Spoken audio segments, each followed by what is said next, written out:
In the 90s to early 2010s, we had Britney Spears, Beyoncé, Lady Gaga, Katy Perry, and Taylor Swift, etc. as young, upcoming American pop stars, which all ended up being absolutely huge. These artists, with the exception of Britney, all do still release music and are still massive globally. But are we seeing the emergence of the next wave of iconic pop stars? I think so. And what are the reasons for their rapid shoots to stardom as they possibly become the next household names in the music industry? Hello everyone, welcome to or welcome back to my channel. In today's video, we are going to be talking about the new wave of iconic pop stars that have sprung up in the past 2 or 3 years. The reason I actually wanted to make this video essay is because I've seen quite a lot of videos recently on my TikTok talking about certain artists like Tate McRae and Sabrina Carpenter, saying how we're finally seeing proper pop stars return due to some controversies or just their styles. So I really thought I would go in depth on a couple artists that I think are our new iconic pop stars and just really think about, what makes these pop stars so iconic and some of the reasons why they also blow up. I think during the 2010s, there has been a almost drought in new big pop artists rising in America, because in the 90s and 2000s we had artists like Beyonce, Britney Spears, and even Taylor Swift in the later 2000s, as well as Katy Perry popping up and becoming very big pop stars. But I think that because of these artists staying so popular and releasing music for a long time and still today, there's not been very much space for new artists to arise and become very massive in the American pop music industry. I'm really talking about American pop artists in this video solely because over the world there has been so many artists that have popped up and become massive, for example Dua Lipa, but I think it's really the American industry that we haven't seen many artists grow and become very huge recently. So I'm just talking about American pop artists in this video. So there's 3 specific artists that I'm going to talk about in this video. That is Olivia Rodrigo, Sabrina Carpenter, and Tate McRae. These are the 3 that I think are our future of pop in America, and they are definitely the biggest 3 I can think of at this moment. There will likely be some more popping up soon as well, but I thought I would just focus on the 3 that have already gained a lot of attraction. Before I get on to talking about each artist, I just wanted to put a little disclaimer. First of all, saying that I do love every single artist that I'm talking about. I'm actually seeing Olivia Rodrigo in concert at her tour next year in London, and I saw Sabrina Carpenter earlier this year at Hyde Park. She was amazing and I've loved her for years, as well as Olivia Rodrigo actually. I was a big fan of the both of them on Disney Channel. And then Tate McRae, I actually had a chance of seeing her earlier this month, but I didn't get to see her unfortunately, but I do love her and I've loved her since her YouTube days. So trust when I'm talking about any controversies, it's not me giving any hate towards them because I do love all 3 of these girls a lot. Also, just mentioning, Tate McRae is Canadian, but they're both in the continent of America. The USA and Canada, it's the continent of America, North America. So Tate McRae, although she's Canadian, she's being classed as American for this video. They're close enough, if you get what I mean. So that's why I'm including her before anyone says, but Tate McRae is not American. She technically is. And then the last disclaimer I just want to make is I understand that this list is definitely not the most diverse, despite Olivia Rodrigo being half Filipina. But the only reason that it is like this is just because I did choose the first 3 artists that came into mind when I thought of the next big pop artist, and I'm very much honing in on the pop category. But I would like to do some honorary mentions of other rising artists that we're seeing in all different genres that I think are becoming our next round of big artists no matter the genre. So the artists I would like to mention quickly are Coco Jones, Victoria Monet, Renee Rapp, Tyler, and also groups like New Jeans. But let's get on with the full part of the video now, and we are going to start off with Olivia Rodrigo. She's definitely the biggest of the 3 on the list popularity wise, so that is also the reason why I'm starting with her. So Olivia Rodrigo is a 20-year-old singer-songwriter who actually rose to fame as a child actor on Disney Channel's Bizaardvark. She'd been in a couple things before, but this was definitely her big break, you could say. She was also on another Disney show called High School Musical, the Musical, the Series, where she definitely gained a lot of popularity there as well, due to her song All I Want, which was actually featured in the show that she wrote. And this blew up on TikTok when it was released in 2020, because it's very much a song of kind of heartbreak and stuff. A classic song that teenagers would love to listen to if they've had a breakup or something like that. But this hype did eventually die down, as most songs do, but it definitely did leave people keeping an eye on Olivia due to her amazing songwriting skills at just the age of 16. But I think everything really changed when Driver's License was released in January 2021, which is a single from her first studio album Sour, which was released later that year. I think her fame was definitely boosted with this song due to a lot of drama arising from it. Bear in mind when I talk about this, all of this drama was alleged, although very likely it was alleged, so keep that in mind. But basically with the lyrics of the song, it had already been a lot of rumors that Olivia Rodrigo had dated her co-star Joshua Bassett on High School Musical, the musical, the series, although that was also never confirmed. So a lot of people think that the song was firstly about him, but it's obviously mentioning a new girl in that song as well. In the lyrics of the song, it talks about you're probably with that blonde girl and the girl being older than her. So a lot of people came to piece together that the song was about Sabrina Carpenter due to Joshua Bassett having hung out with Sabrina Carpenter a lot as well. Shortly after, people assumed that Olivia Rodrigo and Joshua Bassett had broken up, despite obviously that being alleged, and also Sabrina Carpenter and Joshua Bassett not even being confirmed either. So who knows? But yeah, a bunch of people on TikTok were basically like, this is about Sabrina Carpenter, this is about Sabrina Carpenter, and they all got a lot of hate. A lot of hate. Like, Olivia Rodrigo had hate from Sabrina Carpenter fans, Joshua Bassett had hate from mainly Olivia Rodrigo fans, because Sabrina Carpenter fans were defending Sabrina Carpenter, but they got hate from Olivia Rodrigo fans.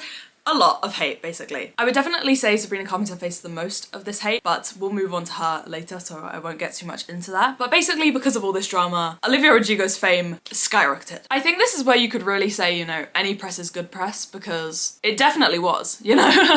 Despite Olivia Rodrigo getting some hate, I think people kind of got over it quite quickly, and her fan base just grew a lot. It could have been intentional. Maybe she or her team knew that that song would create a bit of drama and popularity, but we don't know. But it definitely left people in anticipation for Sour being released. And I think we all know that Sour did incredibly well. I think literally every single song on that album has had a TikTok trend linked to it by now. And with that album, Olivia actually gained 7 Grammy nominations, which is insane. And she won 3 of them, which were Best Pop Vocal Album, Best New Artist, and Best Solo Pop Performance. And I think this is when many people saw her as the kind of future of pop in America. Her popularity only increased from this, like I said, with all of the songs kind of having trends on TikTok and just staying very relevant. And all the songs are just so well written, like I was saying. She's an amazing, incredibly talented writer. This album came out when she was 17, I believe. So the level of songwriting, oh my god, I turned 17 yesterday. Sorry, that just came into my mind. That's like me now, I guess, releasing an album on that level. Insane. But yeah, she basically did really well from that, and she was only increasing popularity, which meant when her album Guts came out this year, there was so much news around it. Honestly, Guts as well is one of my favourite albums of all time. It is so well written and encapsulates being a teenager so well. And I'm not gonna necessarily say that Guts boosted her popularity more, but there was a minor controversy or drama that happened with the first single that she released for Guts as well. So this single was Vampire, which I'm sure we have all heard by now. If you haven't, you should listen to it because it is a very good song. Many people assumed that this song was about Taylor Swift. Now, Olivia Rodrigo had always been a massive fan of Taylor Swift. They even became friends. She'd met her. She always was inspired by Taylor Swift, and she also said that Taylor Swift inspired a lot of her music. But when Sour released, Taylor Swift actually sued Olivia Rodrigo for her song Deja Vu, sounding too similar to her song Cruel Summer. So yeah, she sued Olivia Rodrigo for copyright infringement, and they made it so that Taylor got a songwriting credit on the song. Now honestly, I think this was a bit far, because when I listened to it, yeah, it sounds similar, maybe similar chords, but I definitely don't think that it could be done for copyright. But you know, you do you, Taylor. So yeah, basically people assume that they obviously fell out over this. I mean, if I got sued by someone that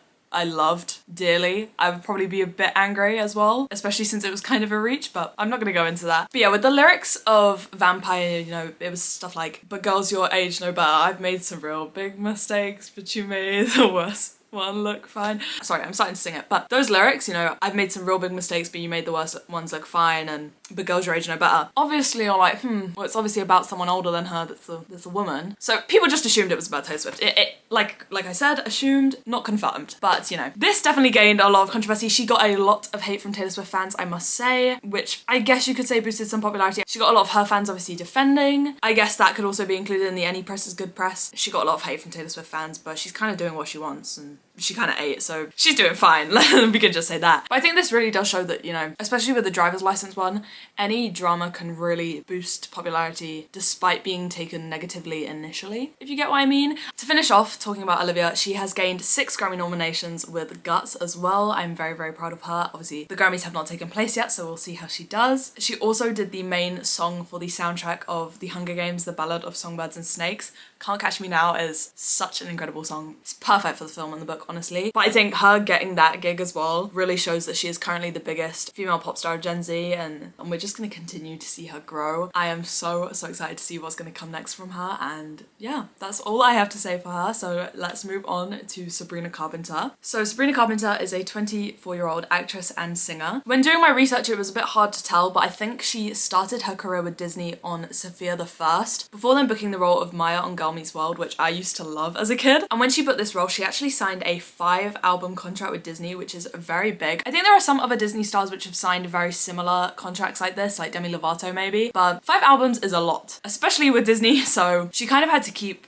a certain image for quite a while. And I'd say her acting career has been very stable. She's still acting to this day, although I'd say now she's focusing on music a bit more. She's been in some pretty big films like The Hate U Give and Clouds, as well as having a quite decent singing career, I'd say, with the 5-album contract that she had with Disney. I was obsessed with Thumbs. I still remember the whole intro to this day, so that was iconic. But yeah, I feel like she was held in this very, the Disney appearance. She had to conform to what Disney wanted of her for a long time, but last year she released her first album out of the Disney contract, and we could definitely see the change with that album. She gained a lot of traction with the release of Nonsense, which is the single from her album Emails I Can't Send, and it gained a lot of popularity due to the lyrics being very straight to the point. You can tell that she was finally getting to have her own creative direction, write songs how she fully wants to write, with lyrics that are more mature, that she can now do, that she's out of the Disney contract. And this song gained quite a lot of popularity last year. Before then, she also released the Emails I Can't Send album, which I would say did quite well, but I didn't see many people talking about the album. It was mainly just Nonsense. And Nonsense also did very well this year. I think it gained even more popularity this year when she went on tour for the album, where basically she changes the outro for every place that she goes to and makes it rhyme, and basically they're always very funny. She always changes it for the city that she's in, and they all went viral on TikTok. Like literally every single one went viral on TikTok. It was so iconic when she did the one at Hyde Park and mentioned Blackpink in it. I loved it. It was so good. So she gained a lot of popularity with that. I would love to add here that I think the reason she went so viral for these and gained so many fans because of it is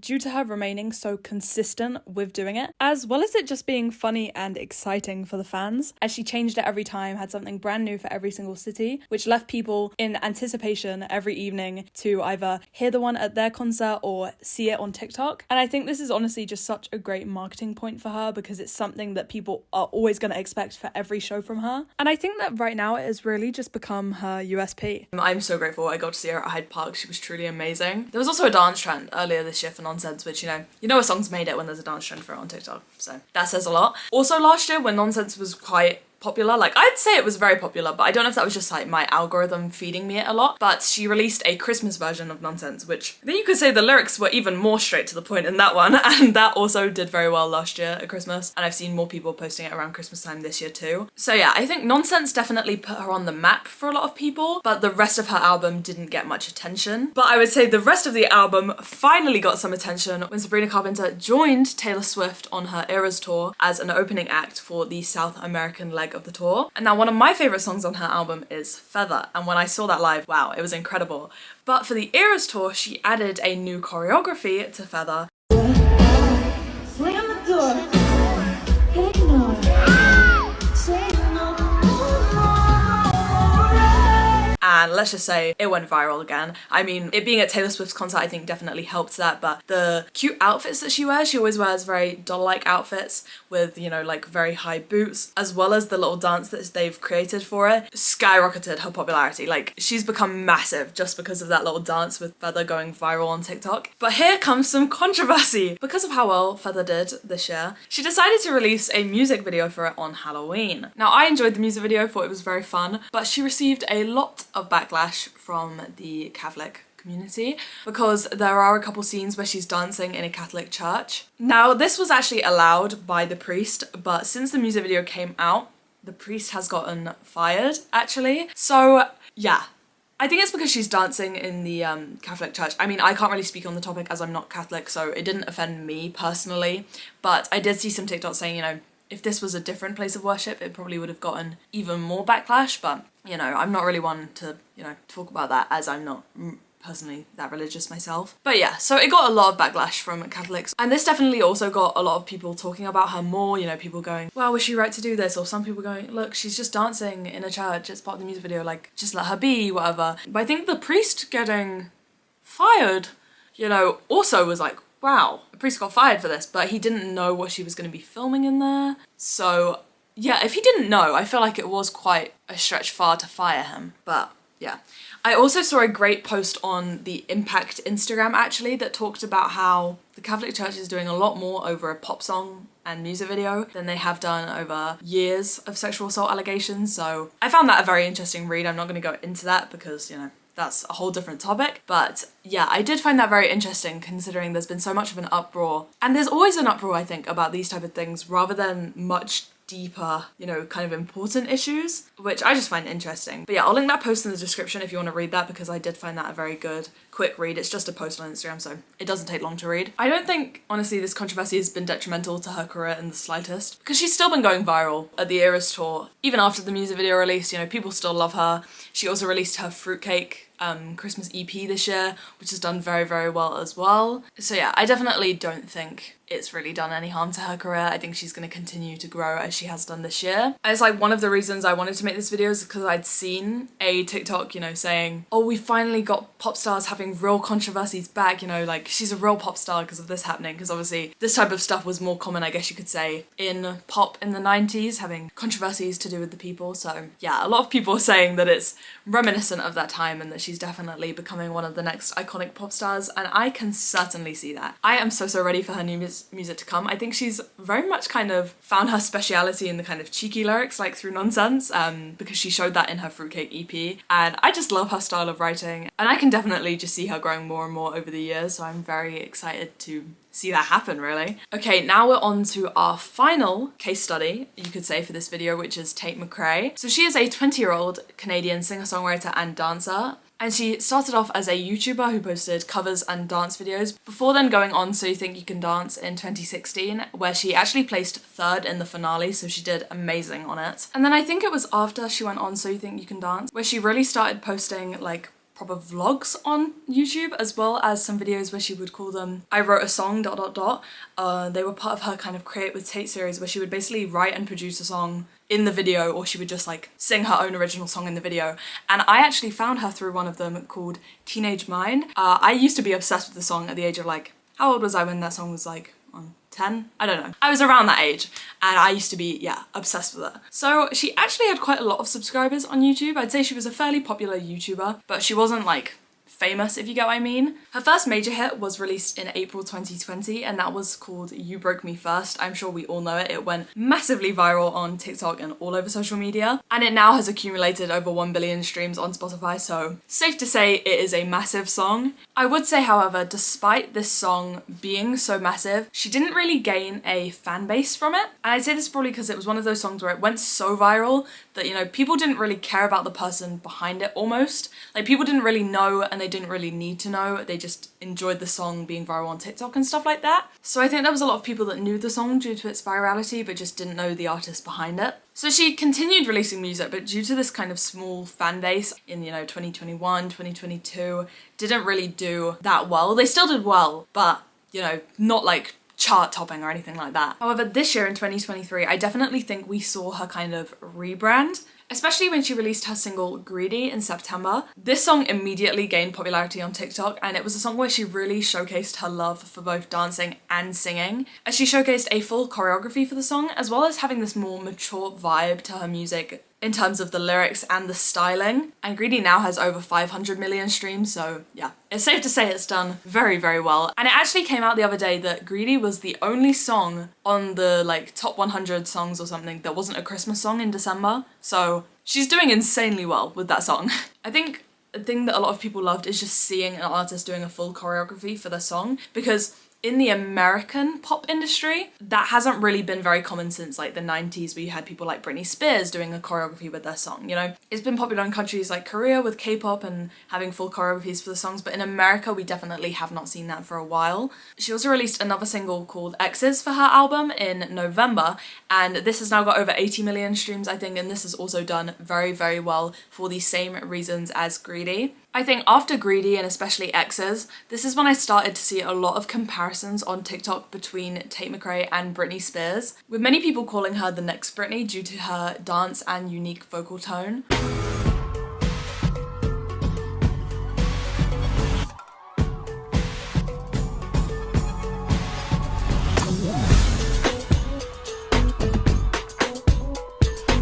And honestly, with these singles, I think she gained a very strong fan base that were all highly anticipating her album, which she released early this December called Think Later. And honestly, this album is doing very, very well. It's a very well written album and I love the songs. Run for the Hills is amazing, and she is actually kickstarting her tour for the album in April 2024. I think in terms of the three I've mentioned on this list, Tate has had the most organic growth out of all of them due to not having a start on like Disney or anything. She started herself on YouTube and then went on So You Think You Can Dance, then carried on YouTube, but then blew up, but then went back down, but then blew up again. You know, I think she, you know, has had a bit more ups and downs in her career, but no controversy so far, despite a bit of hate like everyone gets due to some people calling her the next Britney Spears. As well as there are some performances where she'll go like full out in the choreography and then sing less. People have been like, oh, she can't sing, she doesn't always sing, but she made a video of one of the performances where she did actually sing fully in the performance, and she was like, on some days we dance, on some days we sing. And I was like, oh, that's just so iconic of her, because like, obviously if she's doing this full-blown choreography, she's not gonna sing every single word of the song. So, you know, but that hate kind of blew over, and I think after that video especially, a lot of people were like, oh, mouth shut, you know, so iconic of her. And I'm really excited to see her grow. I think she'll grow quite a bit with her tour this coming year, and I think she'll just do really, really well. Okay, so I think it's time to conclude, and what I'm gonna really talk about here is what makes an iconic pop star. I think the first key point is obviously talent, you know? I mean, there are some artists that pop up and they may not be that talented, but they may just have some bops, but I think the three I've mentioned are definitely very, very talented. And then controversy does play a huge part as well. Obviously for some people like Tate McRae, out of the picture, you know, controversy didn't even play a part at all because she's just had that kind of natural growth. But for other artists, controversy, you know, it can do more good than harm. It can do a lot of harm, but there can be a lot more good, if you get what I mean, in terms of how much more of a fan base they can grow from that. And it can just really boost some people's status, like, a lot. But certainly in this day and age, I think TikTok just plays a massive part in the growth of artists. It is definitely a huge, huge factor. I think all of the girls I mentioned had careers before TikTok, but they were boosted a lot with TikTok and the songs going viral and trends being formed from the songs, if you get what I mean. Because it is literally the biggest platform at the moment on social media, and I think if anyone is wanting to start off their career, I've seen a lot of people obviously promoting themselves on TikTok, and I think it is, to be fair, a really good way to start at the moment. And then the final thing I think is having a true passion for performing. I think a lot of people, if they want to be artists, they do have a passion for performing, but with these three girls, you can truly see it in their performance. You can just tell that they're having fun, which is exactly what pop is supposed to be, you know? Pop is supposed to be fun and carefree, and I think that's what we're really getting to see with these girls performing and doing what they want to do, and songs that they've written themselves that they enjoy and they want to show off. But yeah, that is where I think I'm going to finish off the video. I would love to hear your guys' opinions. You know, are there any other artists you think that I may not have mentioned in this video that you think are really gonna grow and become big? Or what are your opinions on the three artists that I mentioned, if you think the controversy had a part or not? You know, if you agree or disagree with me, because I loved having a conversation with you guys on my Wonyoungism video essay, and I'm definitely wanting to do it with this one as well. You know, I really just wanted to say thank you as well for all the love I gained on my Wonyoungism video. It was my first video essay and I was very nervous to post it, but I was very excited as well because, you know, it's something that I've been wanting to do for a while, and I'm just happy that I've been able to make another one. I do want to make a lot more in the future, but it's very hard to think of ideas, so I can't promise that I'll be doing them super frequently. Luckily, this idea came to my mind quite quickly after I made my Wonyoungism video. But yeah, thank you all so much for all the love I got on that video, and I'm excited to have a conversation with you guys through this video as well, and I will see you in my next video. Bye!